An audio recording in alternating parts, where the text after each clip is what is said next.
first step would be for everybody to care about other people and not about themselves only. People should respect each other, not dependent with the color, the gender. We must avoid all this confrontation, you know. The fact that we're all humans is what unites us. So, but I think you start to think of yourself more as a person from the planet. The task of the media is to help society find a common language and communicate. I think friendship and being nice to each other can unite everyone.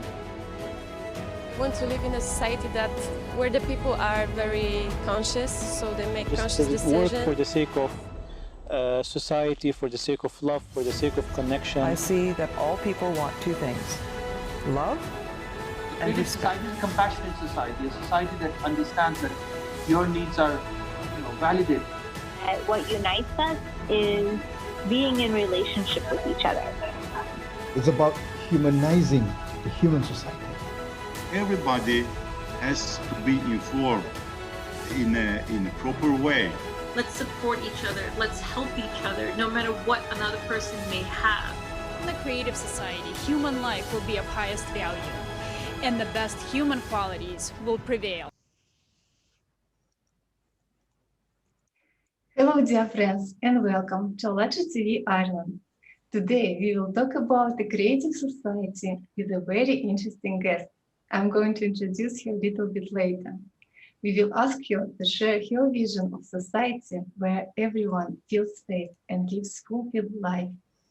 My name is Alina, and I'm happy to host this live broadcast with Caroline Cooper, who was our guest previously. The interview with Caroline is still available on Lecture TV UK channel, so if you haven't watched it yet, please do it. Hello, dear Caroline. How are you doing? Hello, yes, I'm doing well, thanks. I'm really happy to be here. Very nice to see you. And today, Caroline invited her friends to join our conversation. It's our pleasure and honor to introduce Helen Snape, relationship coach, author, speaker from UK. Welcome, dear Helen. How are you? Hi, Alina. I'm really well, thank you. Thank you for having me on, and thank you, Caroline, for inviting me. Thank you for accepting our invitation. Really happy to see you with us. Could you please tell our viewers a little bit more about yourself? What are you doing? What drives you in life? Yeah. So I work as a relationship coach, as you said, and I particularly work with women who have a hard time saying no to anyone. So they give and give and give, and they end up really tired, overwhelmed, exhausted, and it has a really negative impact on their relationships. And I do that because I would say that I'm a recovering people pleaser myself. And I know how badly it can affect your life. Now, I've not always worked as a coach. My background is in human resources and training. I've always been drawn to professions where I'm helping other people. But I had a realization several years ago that it perhaps wasn't quite my true calling. And several people had suggested to me, why don't you become a coach?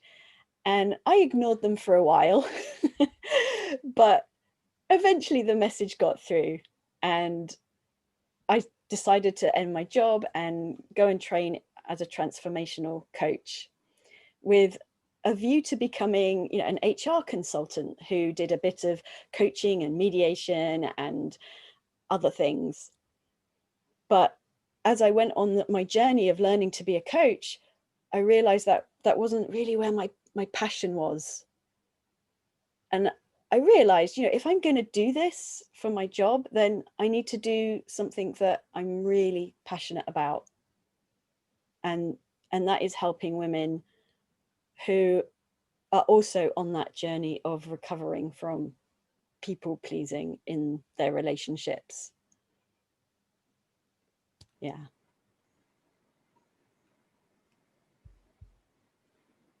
Brilliant. Thank you. It's very interesting.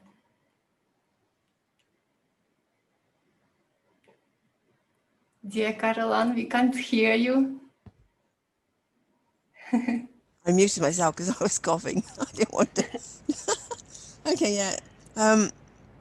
It's been really interesting to watch you grow, Helen, because I met Helen at GTEx, a company that helps you grow your business, and from the hobby stage through to being expert and authority, but also at some courses with sovereign speakers to do with speaking. And I always remember you being really quiet when I first met you. It's like you weren't really there and didn't really say a lot. And over the years, it's been a couple of years now, probably more, I've watched you really blossom and come out of yourself, and to see you shine like you do now and to speak out more clearly, more confidently, it's been an absolute joy to watch you on that journey and to come out. So, it's a pleasure to bring you onto the show to help others to realize what's possible. Yeah. Now, the designers have actually prepared a collage for you, and we'll see it on the screen now. And so I'd like you to could you please comment on it so that the viewers can learn a bit more about you? Oh, wow. Oh, wow. Okay. Yeah. So the BBC Surrey, that was, I think, my first interview on local radio, BBC Surrey and BBC Sussex Radio, where I was invited on to talk about how not to get trapped in this cycle of people pleasing and to give some tips to the listeners.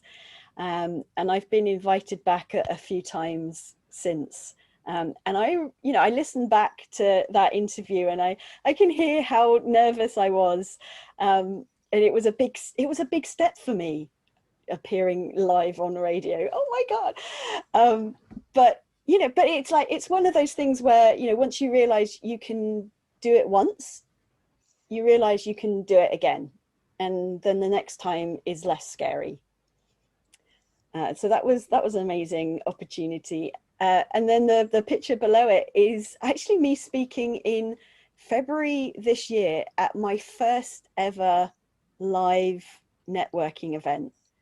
It was the first time I really put myself out there, and I shared some of my personal story around my struggles with people pleasing and how it had led to me, burning out at work and getting into a really unhealthy marriage.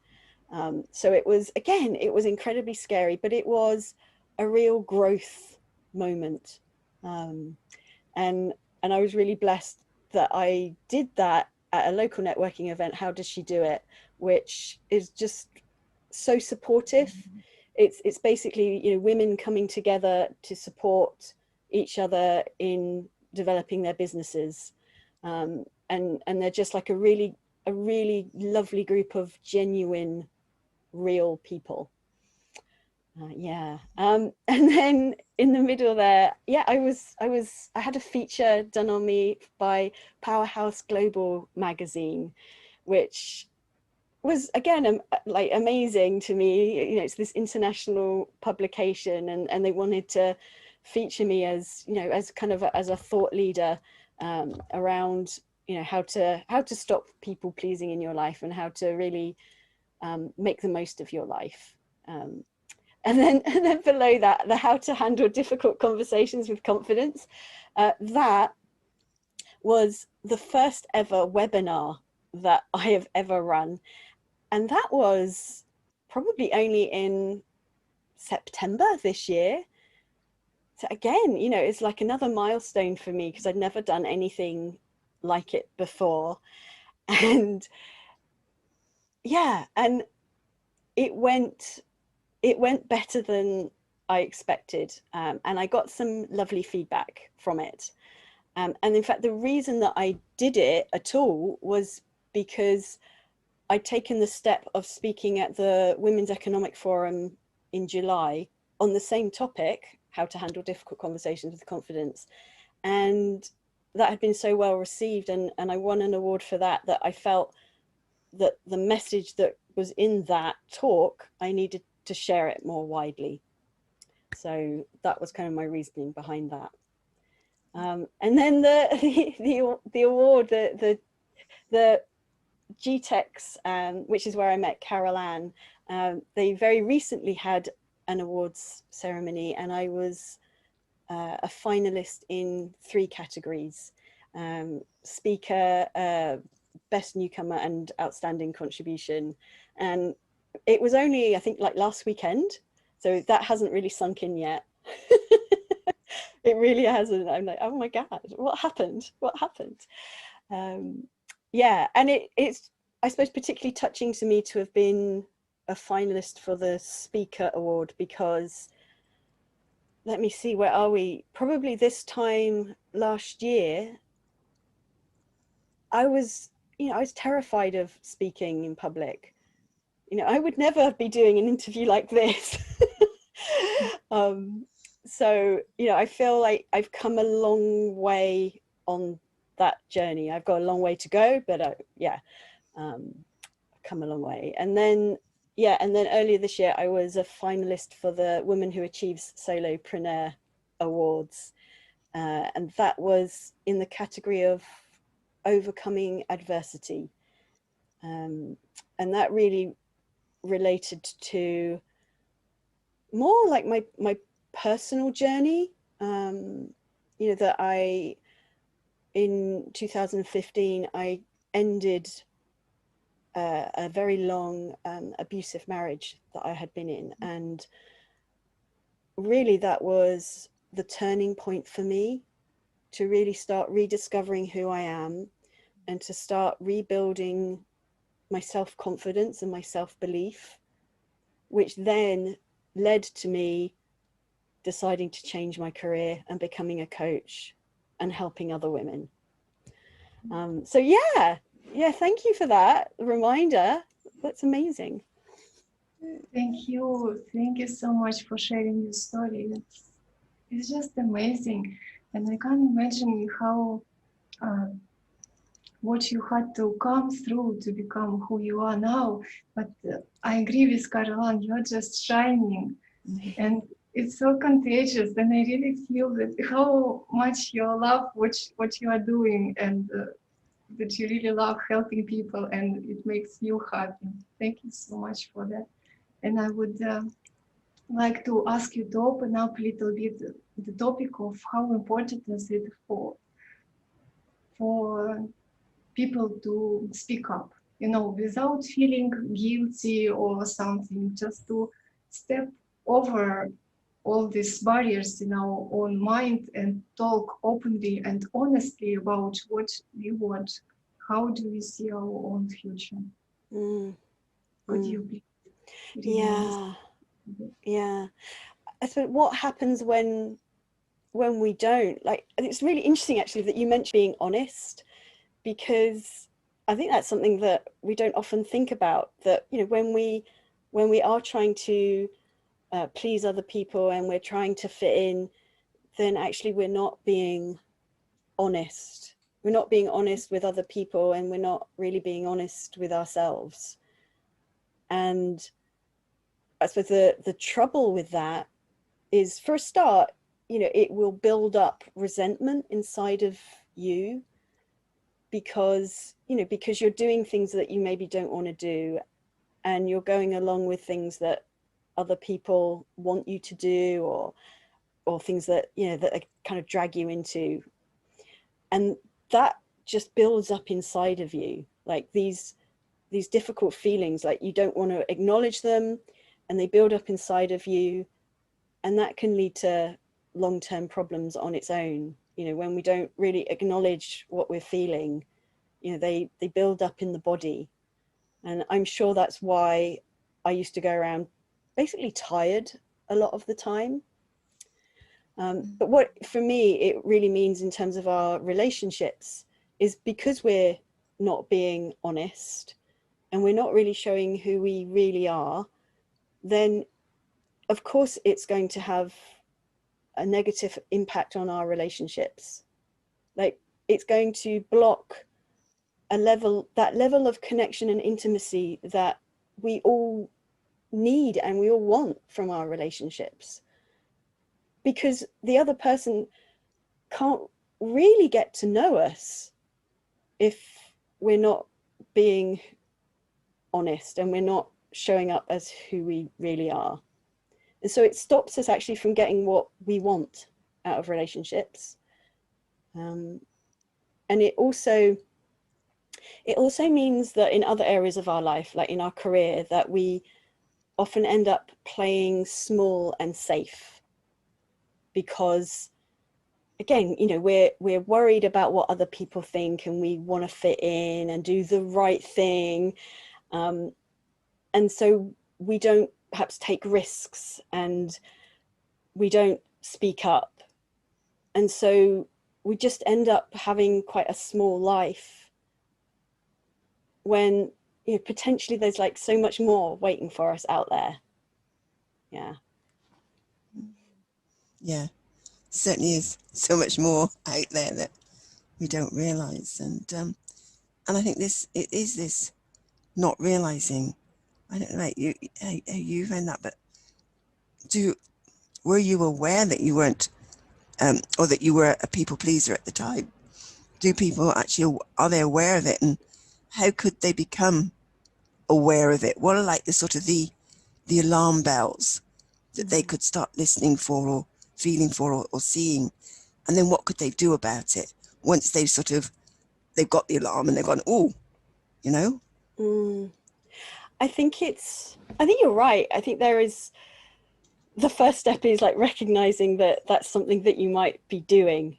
And I think it took me quite a while to wake up to that. I think some of the signs that you can look out for are things like that you automatically say yes to people, like without your brain engaging. You say yes, and then afterwards you might regret it and you might backpedal, but you just can't help but splurging out a yes all the time. So you find it hard to say no. You find it hard to make decisions, you know, and maybe you let other people lead your life for you. You end up doing things that you don't want to do, and then resenting other people for it. You avoid conflict, like at all costs, because we mistakenly equate conflict with, oh, you know, if I have a conflict with this other person, then they're not going to like me anymore, and maybe they'll leave me. And so we can't do conflict. And so it shows up in these ways. It's also, if you find that you are the person that goes around with that fixed smile on their face, like you pretend like everything is fine, when, you know, there could be awful things happening in your life, but you feel like you have to put on a show for other people, because you want them to like you, right? So you don't want to show up in a real way. You're kind of always like wearing a mask, for other people. Yeah. And what could they then do once they've got that alarm bell and they've woken up to it? What could they then do? What would you suggest they do? Like first step? Yeah. For me, I suppose the very first step is that you have a desire to change, and that you feel like that you need to change. You know, for me, you know, I really hit my rock bottom before I got to that point. You know, I just kept feeling like, oh, if I just try harder and harder, then surely this will work.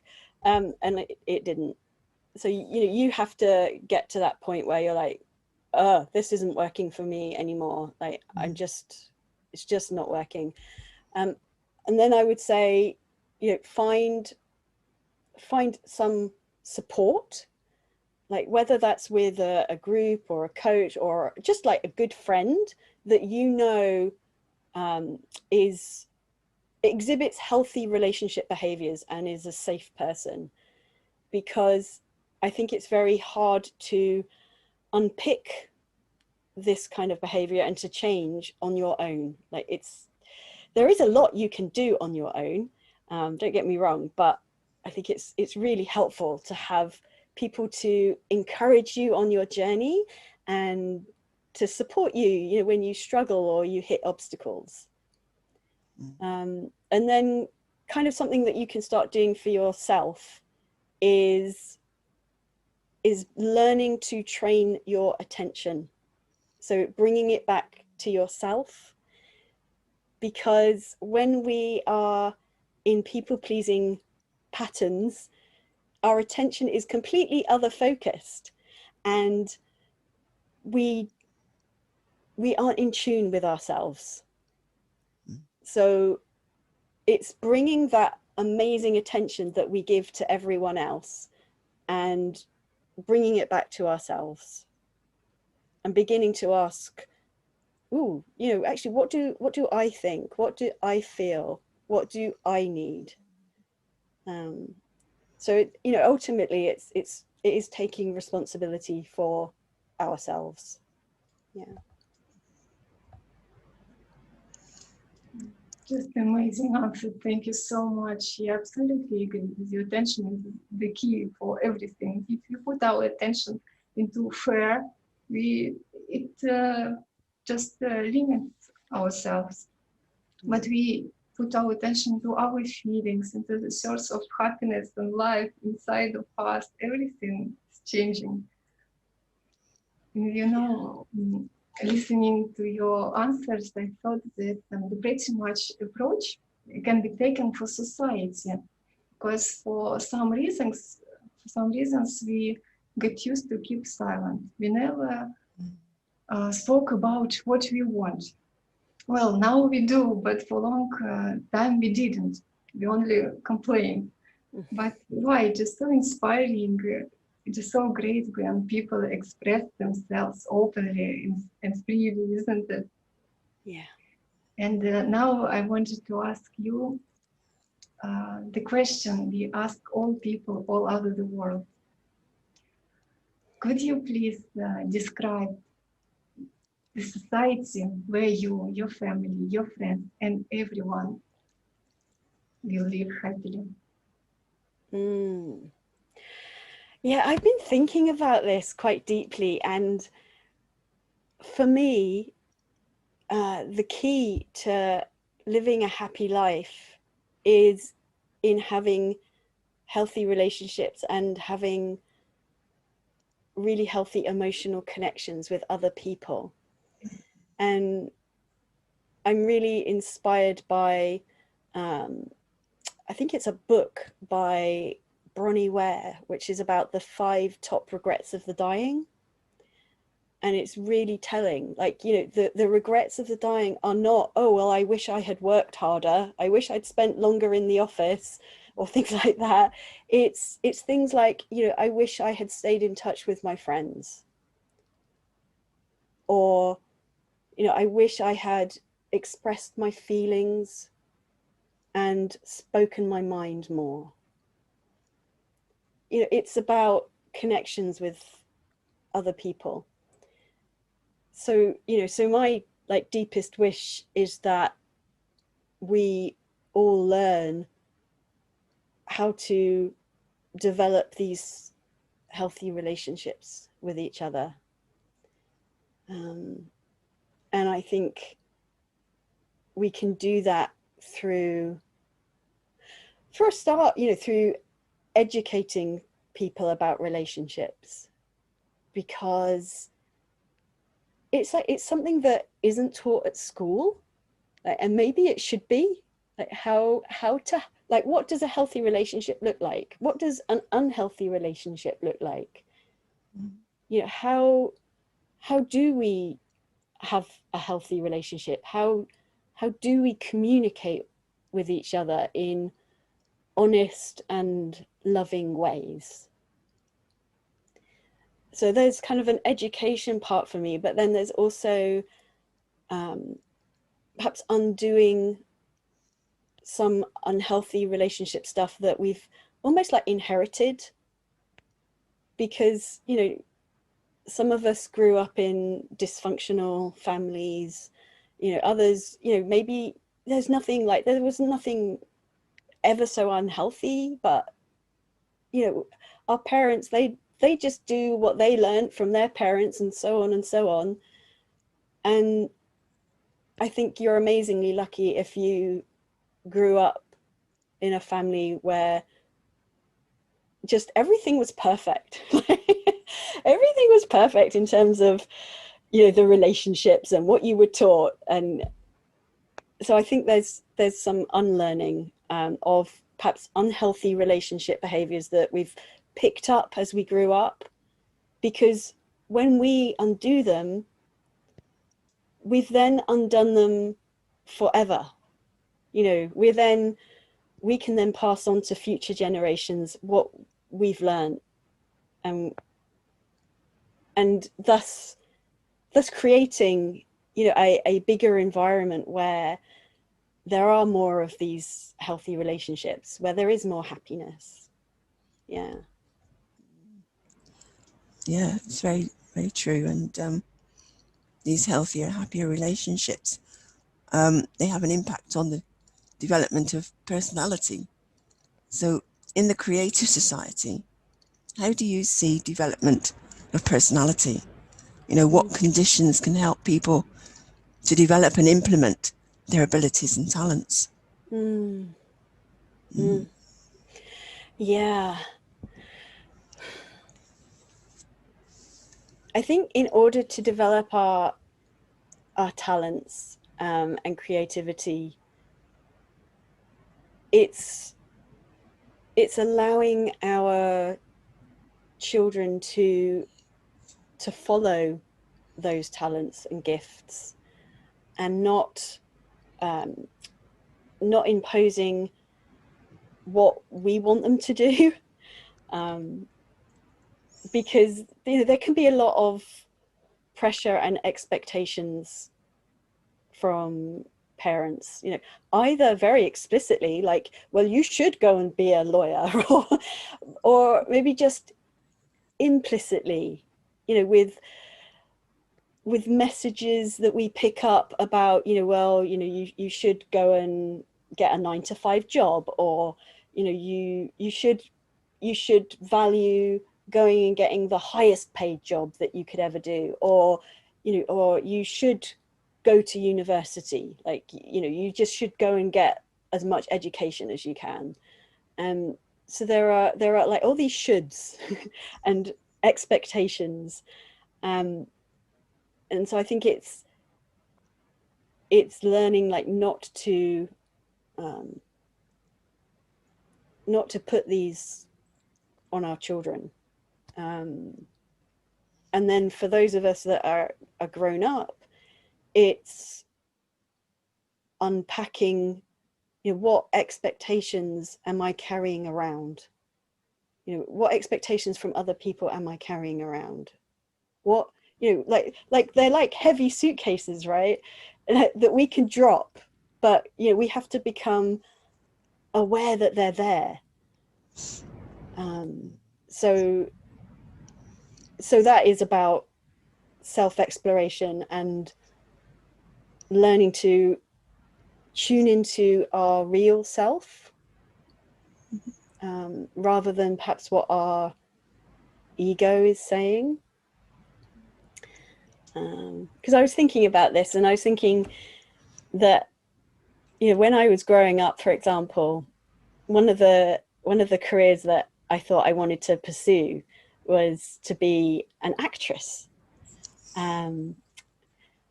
Looking back at it now, I'm not sure that would have been the best path for me.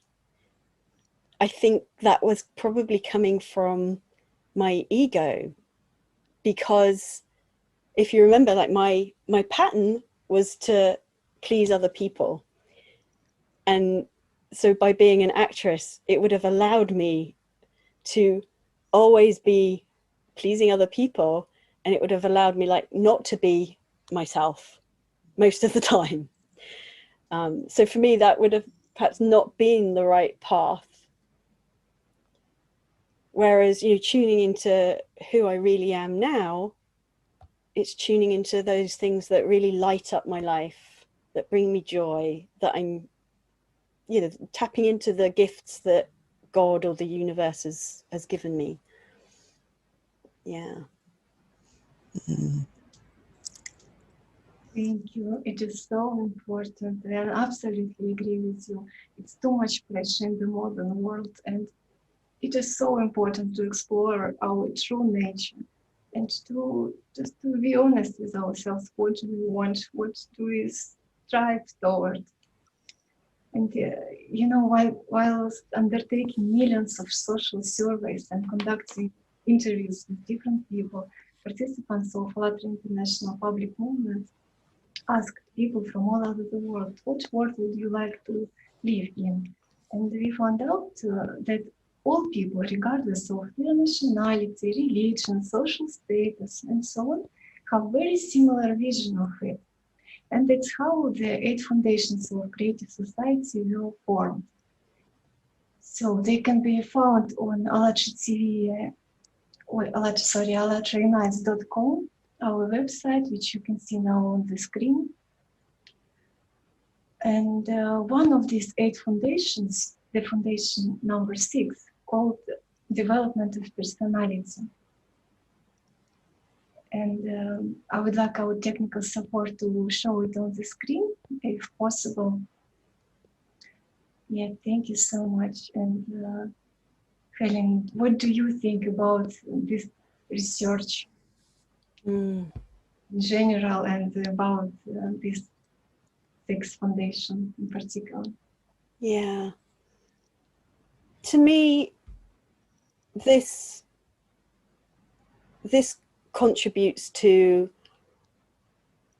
our overall well-being and happiness as individuals and as a society, because when we can use our creative talents and our gifts, then, you know, then we're probably going to end up doing something that we both love and also something that we're good at. And then, you know, then happily, that means we're also, you know, contributing so much more to society. So I think it's a beautiful combination. Like, if, you know, if we're in a society that allows us to do that, absolutely. Yeah. And I think you are a great example yourself of this, because you are doing what you really love, what brings you happiness, and it is very contagious again. Yeah, and I think, like, you can start off where you are as well, you know. So even if it's perhaps not something that you can do as a full-time job, you can start off, you know, where you can. So, you know, whether it's that you love knitting, and so you take that up as a hobby, you know, and then, you know, maybe you start knitting jumpers and scarves, and, you know, and then, you know, then maybe that does become a business, or maybe you donate to charity from what you do, or you just continue it as a hobby, but just beginning to make space in your life for what you know lights you up. Yeah. Thank you. So, and what do you think in our daily life? What can we do to make the world a better place already now, already today?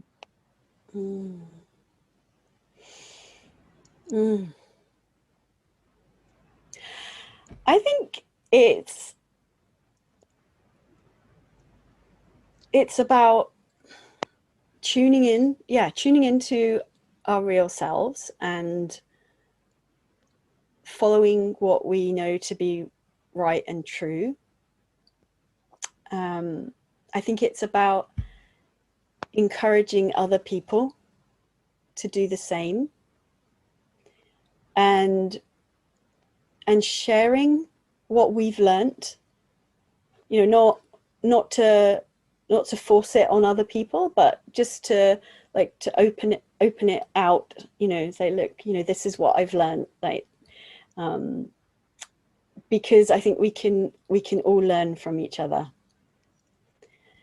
And I think it's from, you know, what we've been talking about as well, I think there's something in there about making sure that we don't compare ourselves to other people.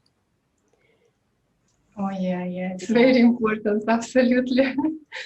Yeah, because that can so trip us up and create so much unhappiness, unnecessary unhappiness. You know, I know it did for me, and I know it does for a lot of people. But yeah, learning not to compare yourself, I think, is incredibly helpful. And also just becoming more self-compassionate and becoming more aware of, you know, where our thoughts and our feelings have come from. I think the more conscious we are of what we're doing and why, it gives us more choice about how we show up in the world.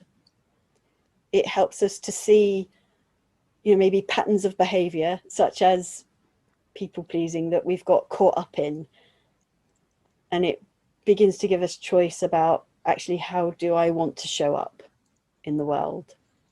Yeah. Thank you so much for sharing your understanding and wisdom. It's such a great advice, and absolutely agree. And creative society starts with every one of us. And for our dear viewers, if you want to join the Creative Society project, feel free to do it on our website, alatronites.com. This is a project for all people, as even without one person, the society is not complete. You can press join us red button. There is a very easy registration form and lots of activities you can be involved in. And dear Helen, we would like to ask you, who would you like to meet and have a talk about creative society in one of our next broadcasts? Somebody you know personally. I've invited you. I've got someone in mind. She's a lovely lady. I would like to, I think, ask her first, and then bring her on if, you know, if she's happy to. Yeah. Sure. You'll be looking forward to that. That's exciting. I look forward to hearing who that is, and just what you were saying about being aware and bringing this forward and wanting to sort of allow yourself to shine.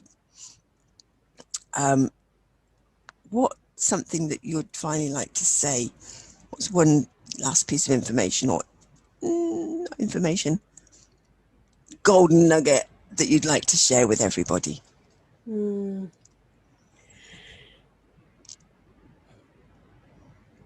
I think it's know that you are not your past experiences, like that you can choose who you want to be and who you want to become. There's just like, know that like wherever you are at in your life, there is, you know, today is like the start of your life. You can choose like who you want to become. It's such a beautiful message, really. I just have no words, to be honest. Thank you so much. At the end, I would like to invite you, Helen, you, Caroline, and everyone watching to join the global conference, Creative Society United Weekend, which will take place this Sunday, 3 p.m. It is absolutely unique event organized by people for people. Speakers from different countries, millions of locations around the globe. This is something not to be missed. Thank you again, dear Helen, for such a heartwarming and inspiring conversation. Oh, thank you, dear Caroline, for being such a fantastic co-host. I really enjoyed hosting this broadcast with you, and we hope we will repeat this experience one day. And thank you, everyone watching us. We wish you a beautiful day and see you soon on ALLATRA TV.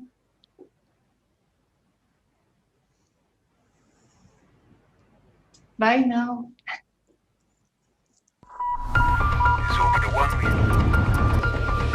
Every day, we share a great amount of information. This information forms our reality.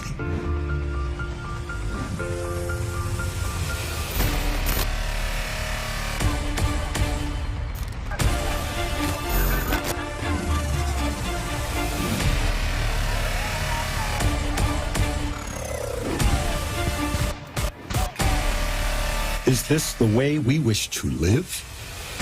We need change. The change starts with us, with the information we share. Consumerist society leads us to death. We need a new vector of life, a creative society.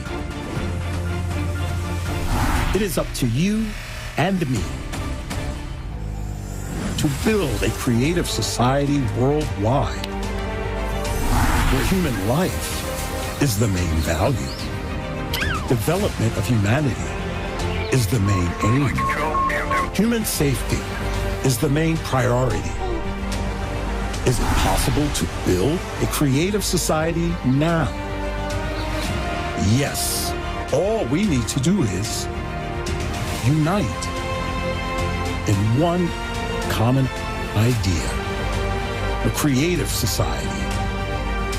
People around the world are already acting to share the idea of creative society with the whole world to make it a reality. Learn how on the unique international online conference, Creative Society, United We Can, December 20th, 10 a.m. Eastern Time, live on ALLATRA TV. You are the one who can change the future.